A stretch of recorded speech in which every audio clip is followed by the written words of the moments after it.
একদিন গ্রামের এক দরিদ্র চাষি, নাম তার হারুন, প্রতিদিন সকালে সূর্য ওঠার আগেই মাঠে চলে যেত কাজ করতে।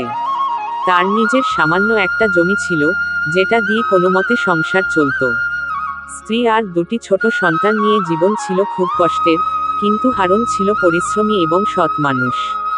একদিন মাঠে কাজ করতে করতে হারুন দেখতে পেল মাটির নিচে কিছু একটা ঝকঝক করছে। কৌতূহল নিয়ে খুঁড়ে বের করলো একটা ছোট সোনার ঝুড়ি। কিন্তু সঙ্গে সঙ্গে মনে পড়ল, এটা যদি কারো হারিয়ে যাওয়া হয়, না জেনে নিজের রাখা ঠিক হবে না। সে ঝুড়িটা নিয়ে গেল গ্রামের প্রধানের কাছে। সব ঘটনা খুলে বলল। গ্রামের কেউ কেউ বলল, তুই চাইলেই এটা নিজের করে রাখতে পারতি। হারুন হেসে বলল, সত্যিকারের সুখ তো সততায়। গ্রামের প্রধান খুশি হয়ে ঝুড়ির আসল মালিক খুঁজে বের করলেন।